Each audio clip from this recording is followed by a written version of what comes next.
बाबा जी ने जो ना मुझे कुछ पैसे भी दिए माशाल्लाह, कितने पैसे दिए नहीं बोलूँगा। जैसे कि मेरी यूएई कंट्री है, हमारी सऊदी अरब कंट्री है, मैं खास चाहूँगा कि खास तौर से बाबा जी को जो है ना यूएई के लिए निमंत्रित हूँ, और मैं बाबा जी मेरे खून का खतरा भी आपको दूंगा और मैं लड़ूंगा आपके लिए। तो बाबा जी ने बोला, मानवी तवेदा जी, अगर आपके माता पिता भी आपको पैदा करने से पहले इसी तरह के टेस्ट ड्राइव करते रहते वो ये हुआ कि 5:04 हो गए थे। तो मैंने जो इधर उधर देख रहा था, तो एक बाबा जी के पास के जो काम वो खिदमत करने वाले वो आए, आके बोले आपको कुछ चाहिएगा। तो मतलब मैंने बोला कि जी हाँ, मुझे नमाज़ पढ़नी है, 5:04 हो गए, ऑलरेडी टाइम हो गया। तो फिर वो उठे। पेशे से एक एडवोकेट हूँ, एक लेक्चरर हूँ, और मैं सोशल एक्टिविस्ट हूँ, और उसके अलावा और भी दूसरी चीज़ें हैं। यहाँ पर वो बोलना उतना ज़रूरी नहीं है, लेकिन ये बोलना ज़रूरी है कि बाबा प्रेमानंद जी जब बात करते हैं तो लाखों नहीं करोड़ों लोग और करोड़ों लोगों के दिल और दिमाग पर उनकी बातें असर करती हैं। तो इस बात को, इस सच्चाई को बहैसियत मुसलमान मैं अगर मानता हूँ, तस्लीम करता हूँ, तो मुझे इसमें कोई शर्म नहीं महसूस होती। इसलिए क्योंकि कुरान में भी अल्लाह रब्बुल इज़्ज़त ने यह बताया है कि तुम अच्छाई और सच्चाई की बात करने वालों के साथ हो जाओ। इसका मैं चैलेंज करके हिंदुस्तान के सारे उलमा इकराम, न सिर्फ सारे हिंदुस्तान के बल्कि दुनिया भर के सारे उलमा इकराम को मैं चैलेंज करके बोलता हूँ, अगर मैं ये कुरान की आयत बोल रहा हूँ और अगर ये गलत है तो आप मेरी इस्लाह करना। आपकी जूतियां सिर पर उठा के मैं। प्रेमानंद जी से मुलाकात हुई आपकी? बिल्कुल। तो प्रेमानंद जी के बारे में जो कुरान में बोला गया है कि अल्लाह रब्बुल इज़्ज़त ने फरमाया कि कुनु मअस सादिकीन, तुम सच्चों के साथ हो जाओ। तो मुझे ईश्वर ने मुझे बोला कि मेरे बंदे, मेरा एक बंदा है हिंदुस्तान में, प्रेमानंद जी, जो अच्छाई और भलाई की बात करते हैं, इंसानियत की बात करें, उनके खिलाफ जो साजिशें हो रही हैं, तुमको भी चाहिए कि तुम उसके ताल्लुक से डिफेंड करो और जाके बताओ कि प्रेमानंद जी ने जो बात बोली है वो कितनी सही है। और ये बात मैं फिर एक बार बोल रहा हूँ, दुनिया के 200 करोड़ के मुसलमानों को ये बात समझनी चाहिए कि प्रेमानंद जी ने जो बात बोली है ऐन कुरान की वाणी है, धार्मिक पुस्तकों की वाणी है। न सिर्फ ये बल्कि सनातन धर्म में भी जो धार्मिक किताबें। तो जब मैं बाबा जी के से मिलने की इच्छा मेरे मन में हुई, तो तब मैं निकला तो कुछ मुश्किलें आई रास्ते में, लेकिन मेरे दिल में कहीं ना कहीं ये बात का यकीन था कि मुझे भगवान ने, परमेश्वर ने, रब्बुल आलमीन ने, मालिक ने मुझे बाबा जी से मिलने के लिए जो जिस राह पर लगाया है, इसमें जो भी कठिनाइयाँ आएंगी वो उसी को स्वयं वो परमेश्वर परमात्मा ही उसे हल करेगा। तो चुनाचे जब मैं वहाँ से यहाँ से निकला, फिर दिल्ली आया, दिल्ली से जब मैं उनके पास जा रहा था तो कई लोगों ने मुझे बोला, इवन पुलिस डिपार्टमेंट के लोगों ने बोला कि भाई आपके पास तो अपॉइंटमेंट भी नहीं है। और बाबा जी के जो अभी इन दिनों जो चलता, जो उनके बारे में जो विषय चल रहा है, जो कंट्रोवर्सी चल रही है, उसकी वजह से और लाखों लोग उनको देखने के लिए आ रहे हैं। आपको कैसे टाइम मिलेगा? आप बिना किसी ऑर्गेनाइज अंदाज में आप जो है यहाँ पे आ चुके हो, हमको तो पता नहीं है आप मिल भी पाओगे, मिलना तो दूर की बात है, आप शायद उतना करीब भी नहीं जा पाओगे, क्योंकि 2-3 किलोमीटर तक आपको जो ना जाने का भी टाइम नहीं मिलेगा, अवसर नहीं मिलेगा। लेकिन मुझको जो ना मालिक के ऊपर पूरा विश्वास था, जब जिस मालिक ने मुझे यहाँ पर भेजा है वही मुझे बाबा जी से भी मिलाएगा, दर्शन भी कराएगा। लेकिन वहाँ पर जब हम गए तो पुलिस के बंदोबस्त के साथ दूसरे भी जो बाबा जी के साथ रहते हैं पीले वस्त्रों में, उनसे पहले पुलिस वालों ने मुझे देखा, मेरे ये देख करके जो ना थोड़ा ज़रा कपड़े मुसलमान वाला टोपी। हाँ, थोड़ा पहले कंफ्यूज है, फिर उन्होंने मुझसे सवाल जवाब किए। तो मैंने भी बिल्कुल इत्मीनान से इसलिए उनको जवाब देना मेरी जिम्मेदारी समझा ताकि उनको कोई गलतफहमी ना हो जाए। फिर उसके बाद जो है ना कुछ एक लोग आए, आकर के जो है ना मेरे साथ फोटो लेने की कोशिश की, तो पुलिस वालों ने हटाया उनको।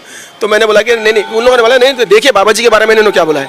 फिर जब वो लोग देखे तो मुझे बोला कि थोड़े बैठ जाइए आप। फिर बैठने के बाद कुछ 10-15 मिनट क्या डिस्कस किया पता नहीं, लेकिन तुरंत ही उसके बाद आप ताजुब करेंगे, बाबा जी के पास से 4-5 जो है ना, जो बाबा जी के साथ होते हैं वो लोग आए। और इतने रेस्पेक्टफुल्ली, इतनी इज्जत और इतने प्यार से उन्होंने आकर के मुझे कान में बोला, फिर हाथ जोड़ के बोला आप चलिए हमारे साथ। फिर वो रात का सिलसिला शुरू हुआ। देखिए कि बाबा जी ने मुझे देखा, उनके साथ के लोगों को फिर उन्होंने मुझे एक शॉल दी, वो शॉल उन्होंने आके वो लोगों ने पिनाई, और लोगों की जो चीखें पुकारें थी, मैं बस ये बोल सकता हूँ कि वो एक ख्वाब वाला मंजर था माशाल्लाह। फिर उन्होंने मुझे भी दुआएं दी, फिर मुझे बताया कि मैं मिलूंगा आपसे, बस चले गए बस वो। अब उसके बाद जैसे बाबा जी गए, कई लोग आए, मुझे वो जो फूल वगैरह थे उन्होंने बोला कि वो दीजिए, ये मुझे हाथ से मिल रहे हैं, ये लोग फोटो ले रहे हैं। वो दो माताएं मेरे साथ बैठी थी, बहुत बड़ी उम्र की थी। मैंने बाबा जी को बोला कि ये भी बहुत इच्छुक है आपसे मिलने, तो उन्होंने बोला कि उनसे भी मिलेंगे। उसके बाद ये हुआ कि वो लोगों को भी रात के 4 बजे के बाद 5 बजे और एक अहम बात ये भी बोलना है, ये बात भी देख लीजिए, जो मुसलमानों के वर्ग में, तबके में जो हिंदू बरादरी के अगेंस्ट जहर उगलते हैं, हमारे देश में दोनों भी समुदाय में कुछ ऐसे भी लोग हैं जिनको बोल सकते हैं समाज की गंदगी। लेकिन यहाँ पर मैं ये अच्छा ही बताना मेरी जिम्मेदारी इसलिए समझता हूँ क्योंकि अगर मैं इस बात को छुपाऊंगा तो ये मुनाफिकत होगी, और अल्लाह रब्बुल इज़्ज़त लानत भेजता मुनाफिक हो। वो ये हुआ कि 5:04 हो गए थे। तो मैंने जो इधर उधर देख रहा था तो एक बाबा जी के पास के जो काम वो खिदमत करने वाले वो आए, आके बोले आपको कुछ चाहिएगा। तो मतलब मैंने बोला कि जी हाँ, मुझे नमाज़ पढ़नी है, 5:04 हो गए, ऑलरेडी टाइम हो गया। तो फिर वो उठे। और सॉरी, इससे पहले ये भी बोल दूं कि मैं जब ज़मीन पे बैठ रहा था तो वो आया के बोले नहीं, बाबा जी ने बुलाया कि आप जो है ना इस पे बैठेंगे। फिर वो कुछ लाए, वो हाँ कोई एक चीज़ लाए, नरम थी माशाल्लाह, उस पर उन्होंने मुझे इज्जत दी। तो ये इज्जत जो है ये बाबा जी के एक अखलाक और किरदार और कैरेक्टर का बहुत बड़ा नमूना है। मैं एक मुसलमान, मेरे एक आदमी के कम होने से या नहीं आने से या मेरे एक आदमी के नजरअंदाज करने से वो जो करोड़ों करोड़ों उनके श्रद्धालु हैं कमी होती, लेकिन उसके बाद भी बाबा जी के और उनकी जो उनके पूरे सब जो ग्रुप था, टीम बोलूँगा मैं उसको, उन्होंने जिस व्यवहार के साथ मेरे साथ यानी कि सलूक किया है और जो मेरी जो देखरेख की है, मैं ज़िंदगी भर नहीं भुला सकता। फिर फजर की नमाज के लिए उन्होंने मुझे बोला कि आप भी वो नमाज से पहले कुछ मुँह हाथ धोते हैं ना, वो भी चाहिए। मैं बोला बिल्कुल। तो उन्होंने उसका प्रबंध किया। फिर उन्होंने बोला मुझे थोड़ा आजू बाजू के लोगों का ध्यान देना। फिर ये बात भी इस्लाम में है, ये बात भी इस्लाम में, वो समझ रहे थे कि मैं शायद बहुत चीख के पुकार के कुछ करूंगा।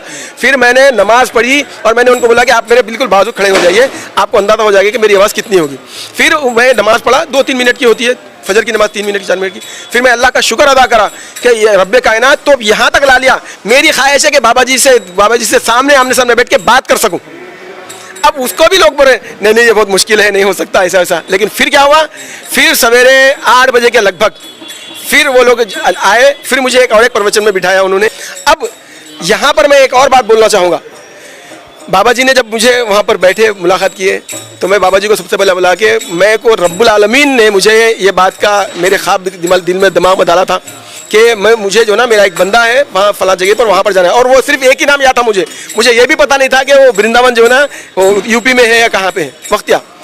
तो मैं रब्बुल आलमीन ने बोला कि मेरा बंदा जो है हक के लिए और दुनिया की अच्छाई और भलाई के लिए लड़ रहा है, तुम जा करके जो है ना तुम उनके लिए भी बात करना, लड़ना है तुमको। और मैं बाबा जी जब तक आप हक पे रहेंगे, मेरी सारी ज़िंदगी में जो है ना आपके लिए, आपके हक पे खड़े पर मेरे खून का खतरा भी आपको दूंगा और मैं लड़ूंगा आपके लिए।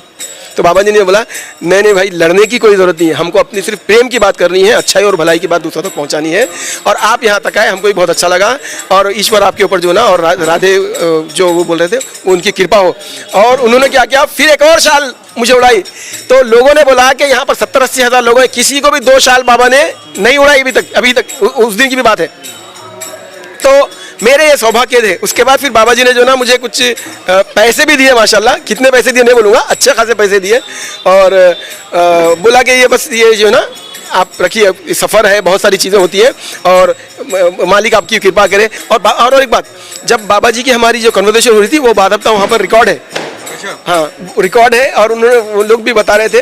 तो मैं भी इच्छुक हूँ कि वो रिकॉर्डेड कन्वर्सेशन को लियो। अच्छा, बाबा जी से मुलाकात के बाद क्या आपका क्या मतलब, मैं बाबा जी के साथ जुड़ा इसलिए मैं जो चीज़ मैं महसूस कर रहा था मैंने वो बाबा जी को बोली है और भी मज़ीदार बात आगे बोलूँगा। लेकिन मैंने ये बात ठान ली है कि मैं बाबा जी के किसी भी ऐसे काम को जो बाबा जी जो ना इंसानियत और भलाई के लिए कर रहे हैं, मैं डेफिनेटली मैं उनका साथ दूंगा। मैं नहीं बल्कि हमारी अरब कम्युनिटी भी साथ देगी। अब्दुल्ला बिन बहामिद साहब का कहना था कि इस ख्वाब जो देखा था, खुदा ने कहा था कि जाकर आप मिलो बाबा जी से, प्रेमानंद जी से, तो वो ख्वाब मेरा पूरा हुआ। प्रेमानंद जी से मिलकर जो आध्यात्मिक अनुभूति उनको हुई वो वर्णन योग नहीं है। कहते कि ज़िंदगी सफल हो गई।